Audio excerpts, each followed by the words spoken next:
Live from the local station, this is Weather Authority Weekday. Hey everyone, meteorologist Chris Holtzman here. It is Tuesday. It's time for the Weather Authority Weekday show, and a lot to talk about today. We're talking not only about our local weather, but our national weather, and we'll also check in on the earthquake in Japan that I brought to you yesterday, that information.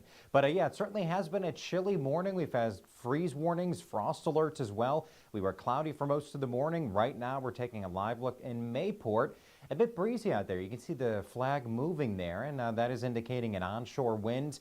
And we do have some sunshine. Plenty of cloud cover, though, has been around for most of the day, but we'll start to see a little bit more sunshine throughout the afternoon. A live look here in St. Augustine, looking at more sunshine here in St. Johns County.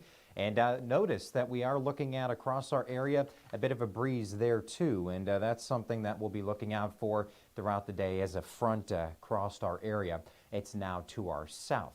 Otherwise, though, Julington Creek a bit more cloudy here. Notice some of that lower level, low visibility. We had some fog this morning, and that is slow to clear, but eventually it will start to clear. A live look there in Julington Creek, and then looking at our temperature, only in the 40s. It is cooler out there. We're getting that northerly to northeasterly wind, and that's why temperatures this morning were so chilly. We had temperatures in the 40s and even 30s. In fact, we had a freeze across our area, especially across Georgia, and those locations will likely drop back into the 30s for the night tonight. Live look there, World Golf Village over in St. Johns County, and we do have a bit more sunshine here, warming those temperatures up. In fact, we're looking at those temperatures generally into the 40s now. And here's a live look downtown Jacksonville. I want to show you this camera because earlier this morning the clouds were blocking some of the skyscrapers. We're starting to see a bit more improvement with our visibility, but still looking a bit ominous and gray out there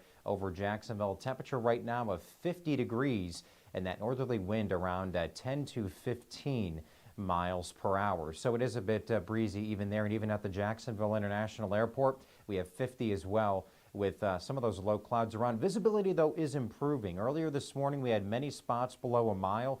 When you get to that 10 mile, that means unlimited visibility. You can see in front of you, and that's the good news if you are heading out. Clouds and radar showing area of high pressure building in. Remember, air around high pressure spins like a clock, so we get that clockwise rotation, and that's why here in Florida and also Georgia, we're getting that northerly wind, bringing in some slightly cooler weather as we're looking at temperatures today likely only in the 50s. In fact, checking in on temperatures, looking at 42 degrees right now in Waycross, 50 in Brunswick, it's 50 in Jacksonville, 61 though in St. Augustine. We have Palm Coast in the low 60s. And by the way, when it gets cold, you may want to make some stew. Our chief meteorologist, Richard, made cold weather stew. So let's take a look at that recipe. Hey everybody, welcome back to the kitchen. It's been a while. Let's have some nonsense. And with the cool and rainy days ahead, it's a perfect time for stew. The reason I like stew is that you can put whatever you want into it to get what you want out of it. It's like the abstract art of food. In this case, we're going to use a London broil. I've had it with chicken, I've had it with pork, I've had it with browned and ground beef, and they're all fantastic here. But the vegetables really kind of play a big part because it's the mirepoix, it's the flavor, and all that means is celery, carrot, and onion. And in this case, Lovebug loves some carrots, so there's lots of carrots. I like garlic in mine, so some fresh garlic. And some of the things I think are essential for the flavor of stew, some bay leaves. Onion, I use a whole onion, and I like the sweet onions because of the caramelization. Fresh cracked pepper is another big essential here, as well as salt. And as far as the rest of the ingredients, so we've got some potatoes, and I like tomatoes. If you don't like tomatoes, leave them out. One of the things that I really think is important though for the body and the flavor of the stew is searing the meat. So I'm going to cut this up, I'm going to dust it in a little bit of flour and cornstarch, going to sear it, and then we'll put together the rest of the stew. I'm getting hungry. Let's go ahead and get started.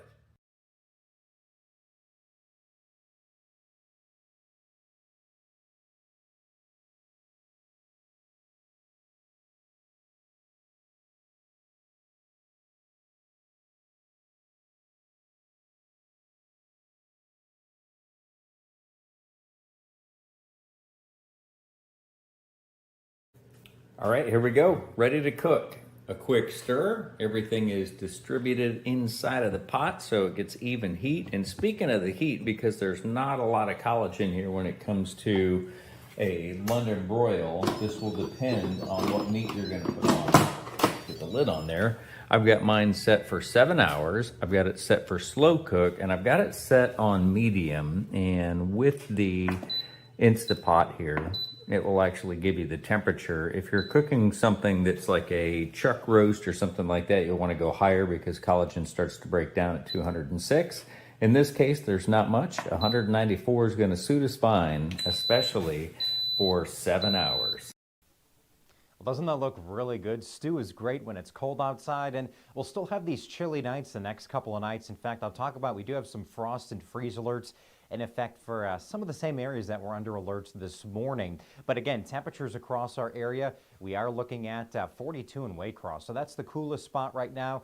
And then we range to the low 60s there in St. Johns County with St. Augustine at 61. By the way, our wind, again, this is everything in terms of our forecast because where the air comes from determines our temperature. And because we have that northerly flow, that is allowing those temperatures to be chilly out there. In fact, most of us today will likely only stay in the 50s through lunchtime. And then by the afternoon, mid to upper 50s, that's about it. We're keeping a mix of sun and clouds around. And we will see more sunshine than what we saw yesterday. Remember yesterday we had that low cloud activity, some of that mist and drizzle, so really not much sunshine. But today, that's a different story with the sun starting to return to our area. But we will keep the clouds around as well. Futurecast into a Wednesday morning. A bit mild out there, especially closer to the coast where we have that onshore wind, but areas across our inland spots, we do have frost and freeze alerts. In fact, let me show you that right there. And notice into our Florida counties, we do have a frost advisory in effect until 8 o'clock tomorrow morning. And that includes Columbia County as well as some of our Georgia counties. We do have a freeze warning, and that's also in effect until the same time. So the bottom line is wherever you are in those shaded areas, we do have the potential to see at least frost. So make sure to take protective measures with any outdoor sensitive vegetation, cover them, or bring any plants indoors because, again, the cold can harm crops, and that's what we'll be tracking for the night tonight. Let me show you as well low temperatures. How about that? It might be a good night for stew. Look at that, 29 in Waycross tonight, 35 in Brunswick. Mid to upper 30s in St. Mary's, Jacksonville, right around 42, Orange Park 40. Warmest temperatures will be across St. Johns County, also into Putnam County. We're looking at Palatka at 46 tonight, 49 in St. Augustine, and many other outlying areas there in St. Johns County will likely be in the mid to even upper 40s. But again, in some of the outer counties there away from the metro, 20s and 30s are possible overnight tonight. So make sure to be bundled up and wear the appropriate clothing as you're heading out for tomorrow morning. Now temperatures, well, look at these numbers for tomorrow. Slightly warmer. We're looking at highs in the 60s, low to mid 60s in Georgia, upper 60s to near 70 for most of our Florida counties.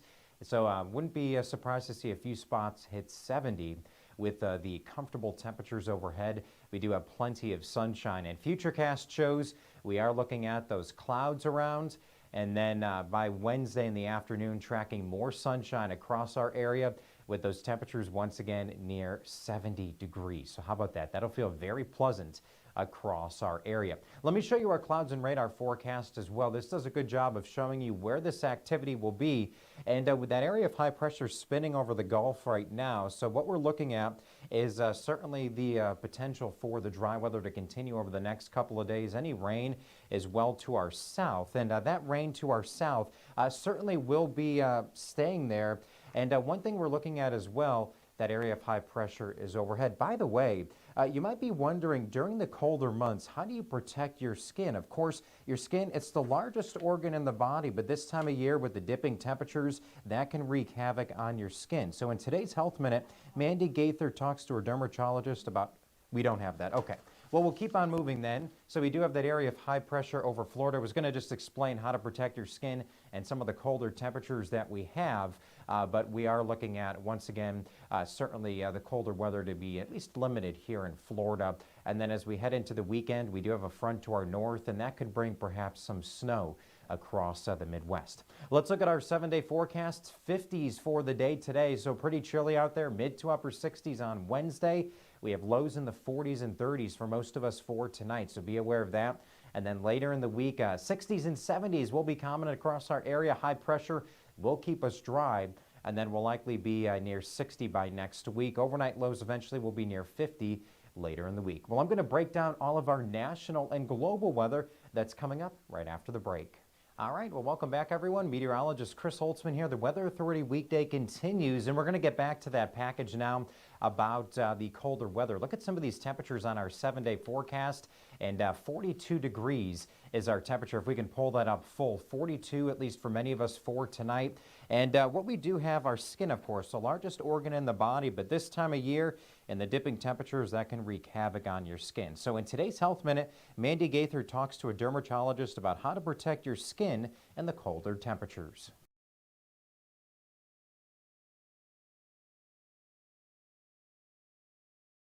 Cold temperatures outside, the high heat and the low humidity, all of those factors play a role into making our skin more dry and more sensitive.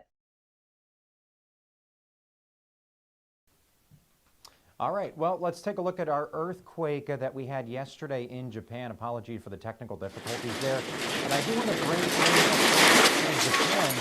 We had a significant earthquake yesterday. So if you remember when I came on the air here, we had over a magnitude 7.6 earthquake in Japan, and we do have some video now. And let's look at the video. You can see the building shaking. Look at how violent that is. This was around 11 p.m. local time in Japan. And that was about 9 a.m. our time here in the United States. But pretty violent, and with those stronger earthquakes, of course, you can see the violent shaking across the area. So again, certainly amazing video there. And this earthquake did spawn a few tsunamis, which were reported in many coastal locations across northeast Japan. But back to our weather graphics right now, and I want to show you again, for those of you who missed yesterday's stream, this is what we have in terms of our impact in terms of hurricanes and earthquakes, I should say. So with an earthquake, we have the Richter scale. So as you go up in magnitude, it's a logarithmic scale, meaning an increase in magnitude is greater than the previous increase. So the higher you get, the stronger the earthquake is. And this was a 7.6. So a strong earthquake can cause serious damage, and we certainly had reports of that over in Japan. Now, as I mentioned yesterday, you might be wondering, why do all of the, or at least most of the earthquakes and also volcanoes lie across the Pacific? Well, we have many plates that collide in that area, and they form a region called the Ring of Fire. So that extends all the way from the west coast of the United States over to Japan. And in fact, over 80% of the earthquakes occur in the zone, and even most of the volcanoes that are active on our planet reside in that zone due to all of that collision with the plate. And that allows for, again, those systems, the earthquakes to develop with those plates colliding. Quickly, I do want to show you, you might be wondering, well, what about a tsunami? What do we mean by that? So a tsunami, if we can take our graphics full, an earthquake has occurred, so that sends some energy, and you can see the energy travels upward and expands in all directions. So that little, you can see the waves, what we call them there, that triggers a tsunami. But you might be wondering, well, how fast can a tsunami move, and how far can they go? Did you know that a tsunami can travel hundreds of miles and up to speeds of over 500 miles per hour? How about that? So the tsunami, when it's over open water, there's no friction. But as it approaches the coast and as the, you can see it becomes a bit more shallower, speeds do slow down. And that allows for, once again, the waves to slow down to about the speed of a car. But at that point, you have waves over 50 to even 100 feet high. So that is why tsunamis are certainly very dangerous with an earthquake across the area there. So some controlling factors, we could have earthquake, the magnitude. The higher the magnitude, the stronger the system. An earthquake, the depth of it, so how deep is it? And then, of course, the type, with some of those plate collisions that I mentioned yesterday. All right, well, let's talk about our national weather now, because we do have temperatures in the 20s and 30s across the upper plains. Across New England as well, it is very chilly. We have temperatures in the 50s further south. And what we're going to do right now, I do want to toss to our Chicago weather package, because icicles, you might be wondering, are a pretty sight, but an example of nature helping to decorate our homes. Might be nice for the winter season, but the presence can also be a sign of larger problems. And as some Chicago area homeowners are finding out, we have Rob Hughes with the latest information. I don't know what to do. I keep knocking them down every day, and they come right back. Deb Lang, like many in the Chicago area, dealing with the impacts from a fast start to winter. She says she's brushed back the snow from the gutter line, but still more ice. I don't know how to correct it. They say it's something about the attic. Winter already presenting problems, and it's still early December. O'Hare has recorded more than 17 inches of snow so far this season. Certainly in the last 3 decades or so, I don't think we've seen a winter like in such early, intense snow. At Peterson Roofing, the phone lines have been busy this morning. Do you have a lot of snow and ice on that area at this time? After the last 2 snows, we've gotten inundated with a ton of calls. Most of it is ice damming or icicle issues. However, Jim Peterson says just because you have icicles doesn't necessarily mean you have a problem. If you just have a small icicle or two, nothing to be concerned about. But if you have walls of ice, or real large icicles hanging out around the house, you have something going on that needs to be addressed. Peterson says the main culprits are a lack of intake ventilation for the attic and/or a lack of attic insulation. He recommends if you're not getting water in the house, simply let the snow and ice melt and then get a roof and attic inspection. In the meantime, many homeowners doing the best they can to battle the elements. A lot of problems with the gutters. Everything is frozen. All right, well, doesn't that make you be happy that we're in Florida not dealing with all of that snow? Of course, growing up in New England, I saw scenes like that every winter, and one winter we had so much snow you had to use a roof rake to clear the roofs because they were collapsing with all of the snow. And the bottom line, icicles certainly, they can pose some hazards as we saw in that package. Now, in terms of our temperatures, again, it is a chilly day across most of the country. In Florida, we're right around 50 in Jacksonville. Tampa's at 64. Low 70s in Miami, but just to our north, you can see Charleston in South Carolina, 36. And then many other spots are looking at teens and 20s. And where the cold is, you bet the wind chill is colder than that. I mean, look at some of these wind chill values, teens and 20s across the upper plains and up into New England, especially northern New England with the wind chill near 0 degrees. Now, snow cover, I do want to focus on this because we had a storm that dropped a couple of inches of snow, a little bit more than forecast for folks in Virginia. If you have any friends or family in Virginia, let's take a look at what that looked like as Virginia here got several inches of snow. In fact, my previous market that I worked at in my career, my first market in Harrisonburg, Virginia, several inches of snow there and up and down the Shenandoah Valley. If you're familiar with Virginia, the Blue Ridge Mountains are there, very pretty in the fall, but you can see the how much snow they got. And of course, that brings into effect that winter driving, right? You want to make sure, of course, if you're in snow at any point, if you travel north, we are looking at slower travel,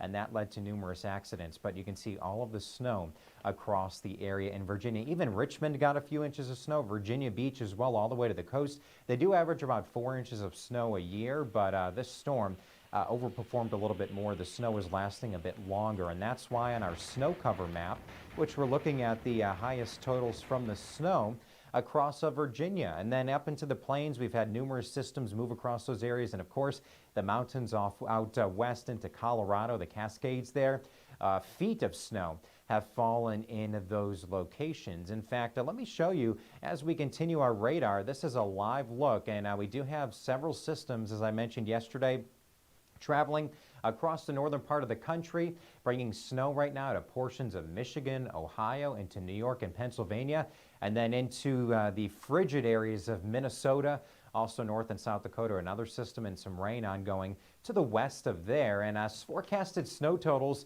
well, you see they continue to build as we get several systems. So areas to the north picking up perhaps another several inches of snow to feet of snow, depending on where you are. Of course, it is almost winter, and the snow is falling right on cue across our area. In terms of our snow potential this afternoon, want to focus on the northwest as well. And we do have another favorable pattern. We have what we call an atmospheric river. So that's a term that we throw out with a lot of moisture approaching the coast. So parts of Washington state faced flood warnings yesterday as a weather phenomenon known as a atmospheric river produced heavy rain. But for many workers in the state's capital, it was business as usual. Let's turn it over now to Drew Mickelson with the latest information on that atmosphere. It was one of those keep the wipers on high Mondays. Troopers said the wet weather played a role in a string of wrecks on I-5 south of Olympia. 2 drivers got tickets for going at, quote, speed too fast for conditions, causing them to hit the center barrier before running into other cars. At least 1 person got hurt. In Mason County, it was the wind. 2 downed trees brought down power lines, knocking out the power to about 150 customers, including one of the county's biggest, the Little Creek Casino. Generators got the lights back on while crews worked on removing the trees. To try and prevent problems, Olympia Public Works crews cleared the last leaves of the fall from storm drains, something they're advising citizens do in their own neighborhoods this week. For the most part, you just deal with it and just can't wait till lunch. It was just another day at the office for this Christensen Incorporated construction crew. They're on a tight schedule to finish these apartments, so they work rain or shine, although at a slower, safer pace on days like today. Proper gear reduces the misery index, says Scott McGee. Your feet get wet, that's when it stops. So if you're just wearing tennis shoes, that's a rough deal. So you got to have some shoe that, will keep your feet dry. That's definitely important. On the rainiest day, I don't know if it was a drill intended or just needed to be done, but even some with desk jobs had to deal with today's weather. The sounding of a fire alarm at a state building put Robert and his co-workers out in the elements. a sigh and push everything away and then get head on out. I saw several people that were still in the middle of meetings and they're like, I'm going to ignore, and I'm like, no, you can't ignore. All right, well, how about that? Significant rain across the Northwest. This does happen numerous times when you get that moisture from the ocean, from the Pacific. That goes onshore, and that brings relentless rain for sometimes days or if not weeks, leading to mudslides. And looking at our map here, in terms of our snow potential, these systems can notoriously produce some heavy snow in some of the higher terrain. So the snow potential is a little bit more spread out. You can see over portions of Idaho up into Montana, and snow rates are lower, but high snow totals are possible with that mountain snow. As you get the lift over the mountain, the air cools, it condenses and forms snow, and that's why we have that upslope snow component for some of the mountains. And the rain potential, which we were just talking about, well, we have that heavier totals. Look at over portions of Portland up into Washington State. We do have heavier rainfall as that influence from the atmospheric river will be around. And again, that can lead to some high snow levels, could bring heavy rain to those higher levels in the mountains, which could lead to a landslide concern. So yeah, just because the weather across the east is mainly quiet doesn't mean the entire country is, and that's what we're looking at. Very active weather off to our northwest, and with this system, that can bring wind. In fact, a wind, how about this? We could see winds up to 95 miles per hour in the highest peaks of the Rockies with that system. The jet stream is overhead, and the elevated large area of thunderstorm winds could exceed 40 miles per hour for those areas in yellow. So they're getting rain, snow, and wind. In fact, the best chance for winds over 60 miles per hour will be in the higher elevations. And that's that system. What a messy forecast off to our north and west with the wind. And then as we were looking at some snow moving in from the north across the upper plains in the Midwest, leading to the chance for snow with that colder air filtering in from Canada. And we are looking at the potential for some light icing or sleet early before changing to snow with that system off to our north. And then we do have another chance for some snow, as I mentioned, up into New England. You can see that chance for snow showers near or north of the system track. That's where that cold air is. So of course, if you have any friends or family up into New England, the Mid-Atlantic, we are looking at another potential this afternoon for some snow with that chilly air over our region. Just want to end with a look at our forecast across the nation. And what we're looking at for the day today, there's a couple of those systems off to our north. The systems to our north are bringing certainly the potential for some snow. And then as I advance into Wednesday, that area of low pressure develops. Pretty good snowstorm for portions of interior New England and also New York State up there in the Mid-Atlantic. And notice the Pacific still tracking that snow out there, and rain across portions of Washington State into areas to the east. So a lot of weather happening across the country. Just want to end as well. We had a shark surface, of course, across the area. In fact, off our coast, you can see this. And this is a part of Osearch. And they tag all of the sharks. A great white shark this morning surfaced off our coast. And when they're above the surface for a set amount of time, that allows a beacon to show up on the map. And we had one just off the coast of Mayport. So isn't that interesting out there this morning as we're looking at some chillier weather, a bit warmer though in the ocean water. Well, that about does it for our Weather Authority weekday show for today. A lot that we talked about, from our local weather to our national weather. You can always get all of this information every day at 11 o'clock. And we'll be giving you the latest forecast. Of course, we'll be on the air at noon and then later this afternoon and evening. But for now, have a great rest of your Tuesday. See why every day more people are choosing News4JAX, Northeast Florida and South Georgia's #1 source for local news.